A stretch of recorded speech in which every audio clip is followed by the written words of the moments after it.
It's great to be here, and yeah, it's the first time I'm able to get up and share with you ever since Naomi's been born.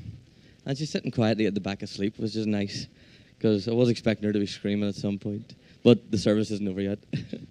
No, it's really awesome, and I'm not going to share about that because, in all honesty, I'm only starting to get a little glimpse of what a father's heart really is.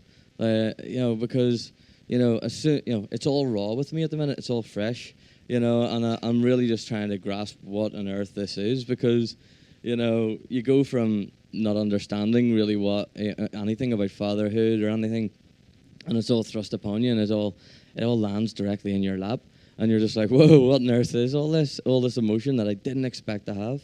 So I'm not going to share. I'm going to reference it a little bit later on, but tonight I want to look at a man called Jacob.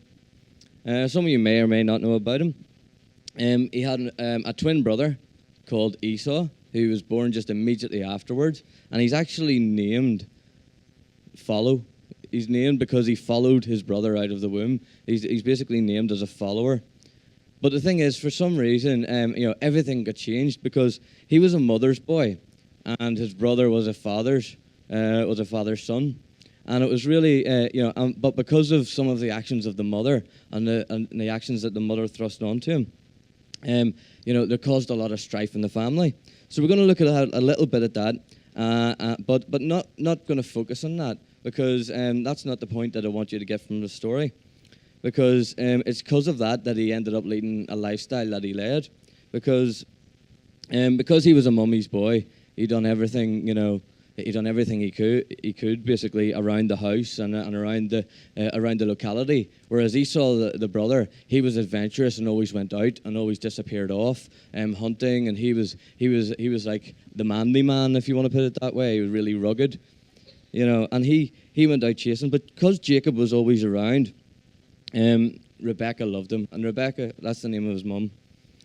Rebecca absolutely loved him. So because she absolutely loved him. And back in those days, basically, there was a thing called a birthright. And birthright basically meant that the eldest brother, whoever was the oldest man, actually got twice the amount than all the others. That was his right in those days. So because Esau was born literally seconds before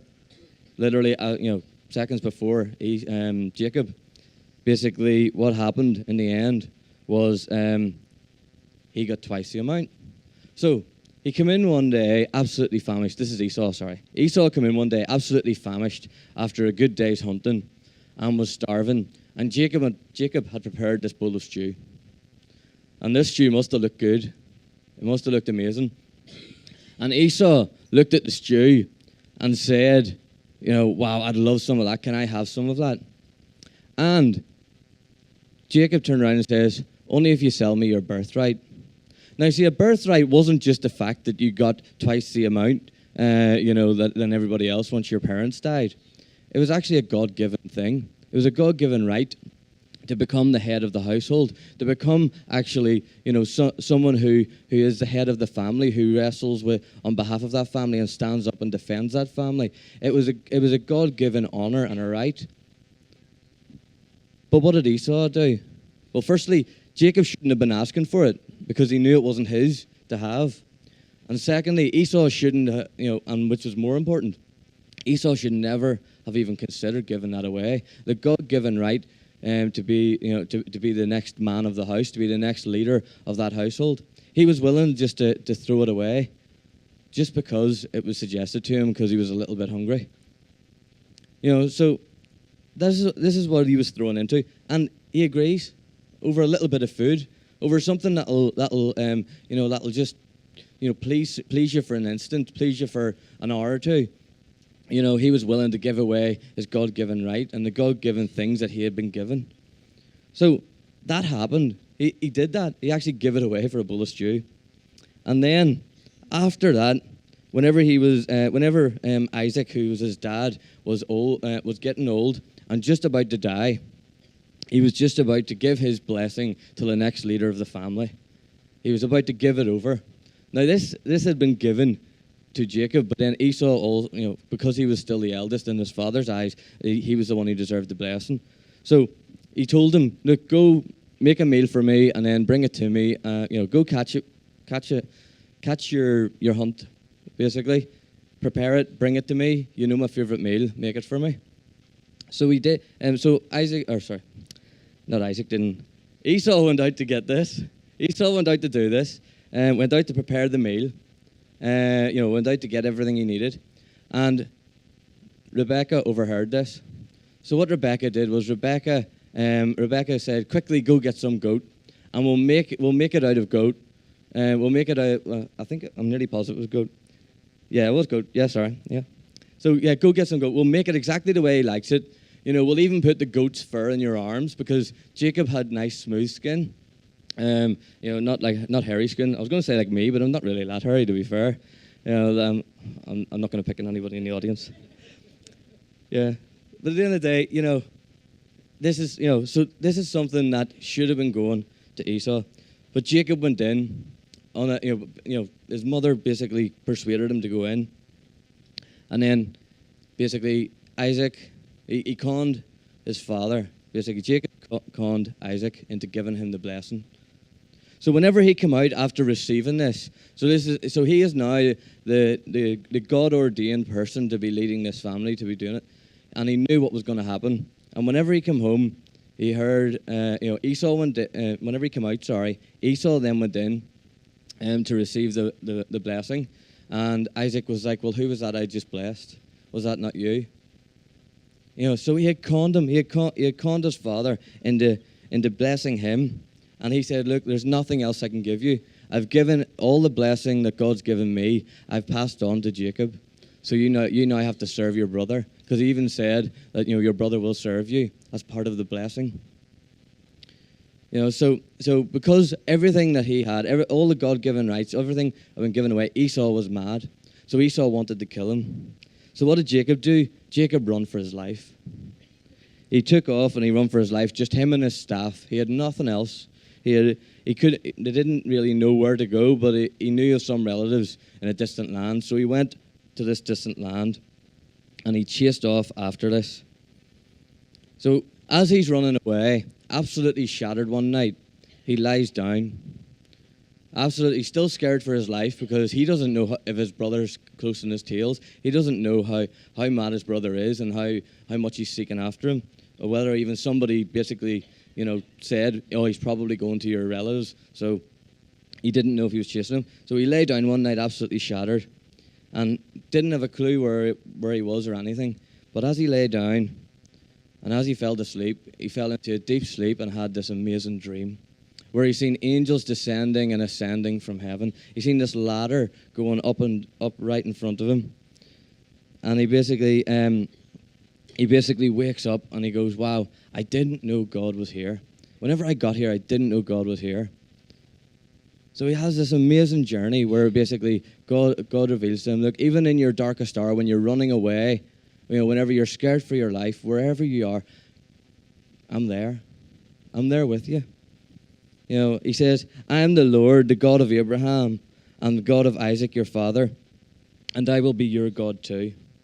The land where you are lying all alone shall belong to you and your children after you, and your children shall spread abroad over all the lands, east and west, north and south, like the dust of the earth, and in your family all the world shall receive a blessing.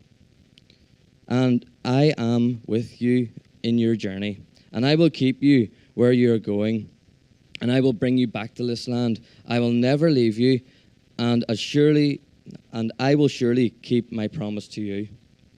In the morning, Jacob awakened from his sleep, and that's when he really realized, what this is. God's got his hand in my life. Even though I don't understand the circumstances I'm in, even though I don't know where I'm walking, I don't know why things are the way they are, God's got his hand in my life. So he was able to go that, and he even called that place the house of God, Bethel, the house of God. And there's a few instances in his life where trouble hits. So he journeys and he gets to this place where he thinks he's near. He thinks he's close to where where his father's house is, or sorry, his uncle's house is. And he meets this girl at a well, and he falls in love. Now, he must have been smitten, because whenever he goes to the house, he realizes, this is where I'm meant to be. This is where God's called me to. This is my distant relative. I think it was his like uncle and some relative of Abraham, from a few generations ago, yeah. So he gets there and he's fallen in love, and he basically says, I've fallen in love with your daughter. I want to marry your daughter. So what does the man do? The man says, work for me for 7 years, and you can have her. So he was like, sweet, no problem. So he did. He worked with all he had. He worked, and he done his best to honor, be an honorable man, look after the thing. For 7 years he had to work. Now, I'm grateful we don't have to do that anymore, because, Katie, that would have been a hard one. 7 years. No, I'm joking. You know what? He loved her. But the funniest thing is, he gets to the wedding day. They go through the whole ceremony with her being veiled. And then as they lift up the veil, it's her older sister. It's not her, but he's already married to her. Now, I don't know how he didn't know it wasn't her, but at the end of the day, he ended up being married off to the elder sister, because their customs in them days generally required for the eldest daughter to be married off first. So they married down the generations. So he was like, I can't believe I've been conned and deceived. But yet, earlier on in the story, who was the one doing the conning and deceiving? Who was the one that was taken? You know what? It come back on him, and it bit him where it hurt. And then he works another 7 years, and he ends up marrying the girl that he loves. And they have loads of kids, and they start to settle. But then he gets conned out of his wages.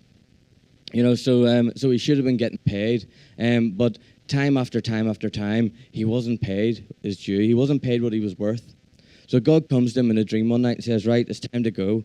It's time for you to go back to where I've called you to be.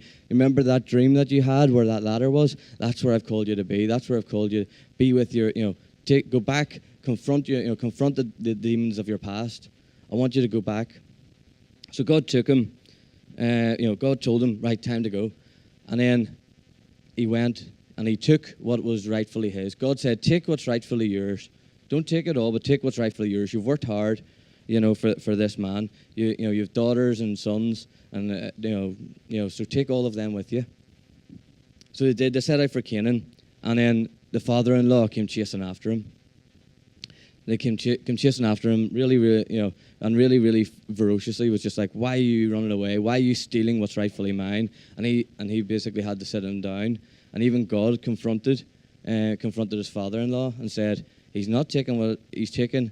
Everything he's taken is honorable and just. So even God had to say, don't come in with an attitude. Don't come in angrily, but come in and don't say anything either too good or too bad. God warned this man, like, this man is mine, and he protected him. So, after that, after he made peace with the in-laws, he started pressing on towards his homeland.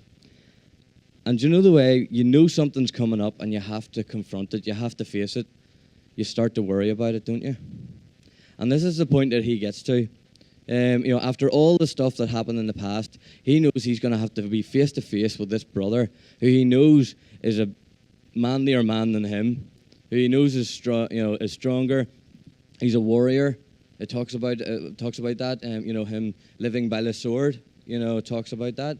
Basically, he goes out and he hunts and he fights for what is his. He knows he has to go face him. So what does he do? He starts crying out to God. And this is what he says in Genesis 32, verses 9 to 12. It says, Jacob said, O God of my father Abraham and God of my father Isaac, O Lord, who said to me, return to your country and your relatives, and I will prosper you. I am unworthy of all this loving kindness and of all the faithfulness which you have shown your servant. For with my staff only I crossed this Jordan, and now I have become two companies.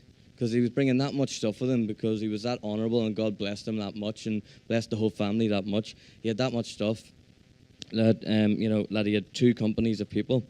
He says, "Deliver me, I pray, from the hand of my brother, from the hand of Esau, for I fear him, and that he will come and attack me and the mothers with the children.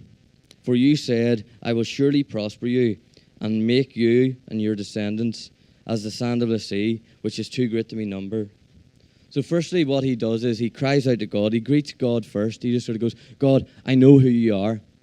I know you're the honourable God of my ancestors. I know exactly who you are." And then he turns and reminds God of the promises that have been given. "God, this is who you promise that you will be. This is who you promise." And then he goes, "You know what? I'm not worthy." He says, he said, thanks to God for all the love that was shown to him. And then after all the love that was shown to him, he says, "You know what? You were even faithful, even through all the stuff that happened to me, and I didn't understand it, and I don't understand, how I had to, run away from my brother and be cast out of my family and run away to a distant land. I didn't understand that, but you were faithful in it all." And then he starts remembering the faithfulness of the past. And then he turns around and got to the crux of the situation, and he asks God, "Step into this moment now. Step into this hardest moment that I have to step into. I know where I'm going." And then he goes back to just going, "As you did in the past, as I remember the promises that you give me." Because, as has been said recently, some people in this church have had promises that God gave them years ago. There's stuff which you've been holding on to for years, dreams and visions and stuff that you know God's leading you to, and you haven't been able to step into that yet. And the thing is, God wants us to contend with him like this. He wants us to basically, remind him of the promises that he's given. You promised you'd be faithful. You promised you'd step up. You promised you'd fight for me. You promised, and we can hold God to his promises because God is an honourable God. So step into this situation. So whatever you're facing in everyday life, because we all have these obstacles, we all have this stuff that we're facing right in front of us. I don't need to tell you your obstacles. You know them all too well. But how often do we contend over them obstacles? How often do we just settle and just let them obstacles be the obstacles that they are? So he made all these plans. So after he was praying, and as he was praying and contending, he made these plans as to, okay, this is how I'm going to try and win my brother over. So he made all these plans, all these things. I'm going to give him, hundreds of, sheep. I'm going to give him donkeys. I'm going to give him this, that, the other thing. All the stuff God's blessed me with, I'm going to give him a large proportion of it. Because you know what? That's meaningless, as long as I can make up with my brother, as long as I can make right the wrongs that have happened in the past. And obviously, word got to him about Esau. Word got to Esau that Jacob was coming. So what did Esau do? Esau set out with 400 men. Now, I don't know if originally this was out of, right, my brother's coming, let's go. Let's go. But obviously, if you heard that you were going to meet up with someone and they got a group together to meet you, you'd be worried, wouldn't you? I know I would be, especially if you've wronged that person and he's like, oh no, he's just got a whole group of people and he's coming out to meet me. And then he was so obviously then Jacob heard that Esau had set out with all these men. So Jacob took all his family and hid them in the far side of the river and went back to the other bank and stood alone. So he's standing alone, knowing his brother's not far away, knowing that this man's coming. This man's, he's got 400 men with him. And he's like, you know what, it could be destruction for my whole family.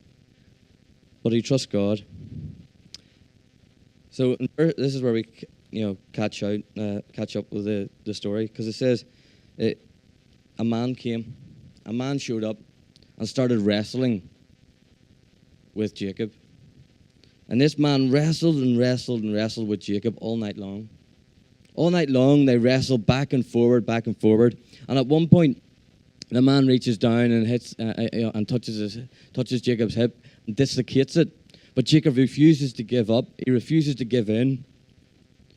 And then in verse 26, it says, let me go, for the man who Jacob's been wrestling with all night. It turns to him and says, let me go, for the dawn is breaking. But Jacob said, I will not let you go unless you bless me. So he said to him, what is your name? And he said, Jacob. He said, you shall no longer be called Jacob, but Israel, for you have striven with God and with men and have prevailed. Then Jacob asked him and said, please tell me your name. But he said, why is it that you ask my name? And he blessed him there. So Jacob named the place Peniel, for he said, I have seen God face to face, yet my life has been preserved. Whatever you're facing, have you actually wrestled with God about it? Have you actually sat down and done as what was said a couple of weeks ago at the prayer conference? Have you prayed until something happened? Have you prayed until something changed? Because it's great to come to a prayer conference 2 weeks ago and just and learn that, you know what, we're to pray until something happens. But are we already starting to wean in the prayers that we had? Because we come out all inspired and going, you know what, I'm going to get rid of that obstacle in my life. I'm going to get rid of that thing. I'm going to get rid of whatever's holding me back. But it's too easy just to go, you know what, nothing's changed. It's been 2 weeks. You know, are we still praying until something happens? Are we willing to wrestle we're willing to wrestle with God all night long if we have to stay up all night and actually break that? That's what Jacob was doing, because Jacob was just like, you know, he didn't know who the person was, and he was just like, you know what, I'm not going to let you go until you say we're okay, until you bless me, until you say, you know what, this is good between us. He didn't know it was God. He just knew he had to wrestle this person. He just knew he couldn't give up. You know what, and it's the same with whatever obstacles are in your life that you need to overcome. You need to grab a hold of them in prayer and pray with them and wrestle with them and not give until you get the answers. You know what, and we need to step up and step into this, because, you know, we're doing great at starting to break into prayer, but we haven't really seen anything yet. It's got so much more depth in prayer than we can even dream or imagine. And as soon as you think you've got prayer sorted, God will just change the whole playing field and change it again. You know what? An obstacle will come your way that will knock you off your feet, but are you just going to let it knock you off? So, like, he had a dislocated hip. And has anybody had a dislocated hip in here? No? I've been told it's very, very painful. I don't know either, because I've not had a dislocated hip. I don't know but I've been told that it's excruciating pain. But he didn't give up the wrestle. He didn't give up the fight. And he was like, you know what, I don't care what happens here. I'm not going to give up until something happens. And that's what God wants to see from us. That's what God longs to see from us. The fact of, you know what, not knowing it, not getting things changed isn't an option. And that's what each of us need to remember as we go into this next season. Because, you know what, things are going to come against us more and more. Things are going to try and restrict us and stop us and then come against us. I don't know where you are in your life, but I know for a fact that you've got things that are going to try and stop you praying. So if you come to the Wednesday morning prayer meeting, for instance, something's going to happen late on Tuesday night that'll keep you up a few extra hours or something like that. And that'll try and stop you actually coming and contending with God for movement in your life and in this area. You know, and even in your own personal walk, things are going to happen that is going to stop and restrict your movement with God, with your life with God.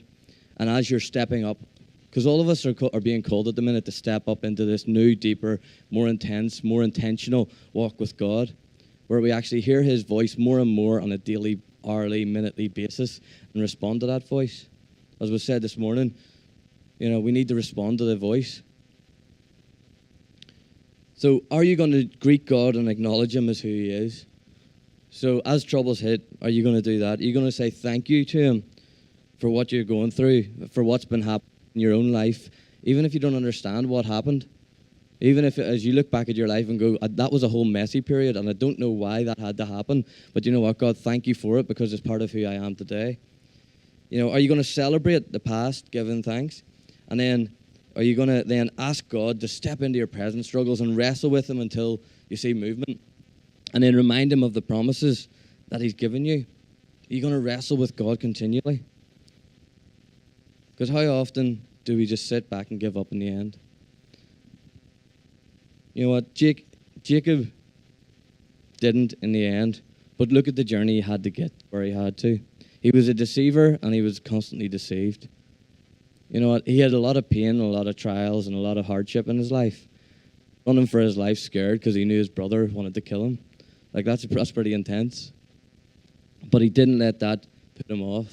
He seeked God wherever he went, even if he didn't get it right all the time.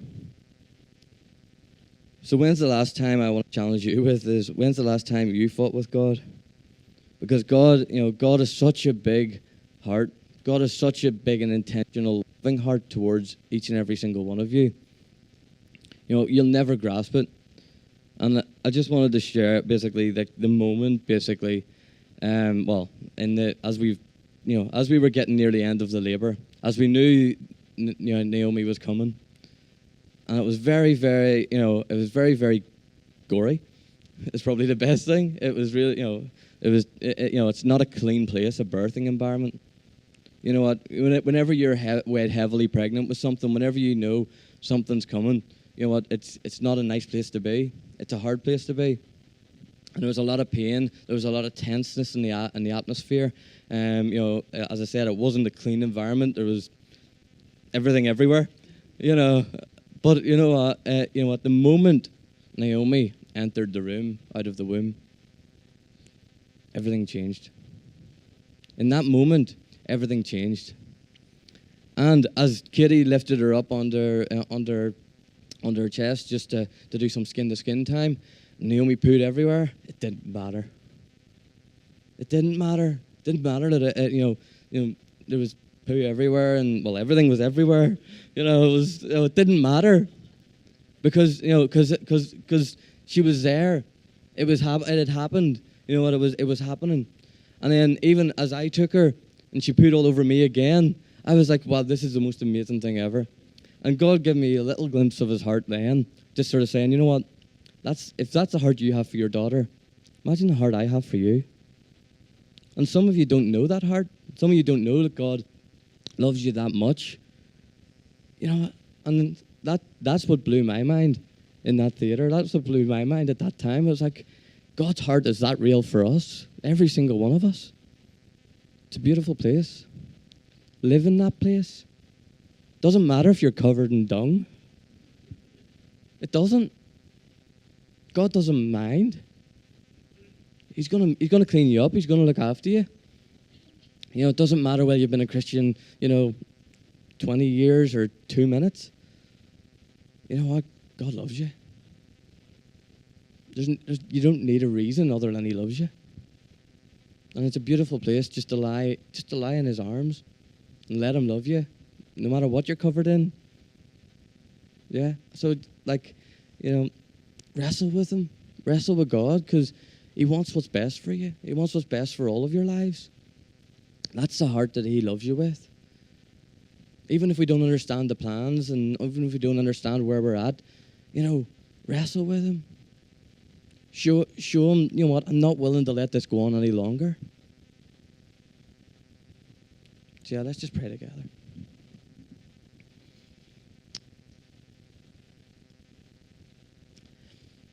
God, I pray just as we go out this week, as we stand up and just declare you, God, as we just walk in your love and as we walk as your witnesses around this area, I pray that you just touch every single one of our lives. I pray that you just overwhelm us with your love, God. God, allow us to walk with you, God. Allow us just to contend for the things that you really grab our heart, God, that you've placed in our heart.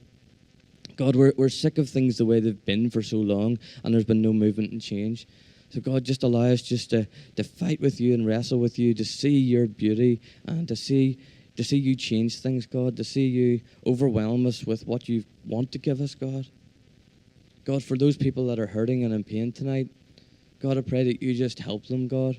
For those people that are stressed out about their job and their situations, about where they're at, and about how they're really contending and wondering about their future, God, and wondering about if they're going to be able to cope with another day. God, just be a peace in that troubled sea, God. Yeah, God, just allow us just to hear your voice and to walk in the stillness and in the peace of who you've made us to be. Yeah, God, may we be the storm that walks into other people's troubled sea and calms it and annuls it, and basically just brings your peace wherever we go. Yeah, God, just allow your peace to flow. Allow us to see the Father's heart for us, and allow us to walk in that Father's heart. Amen.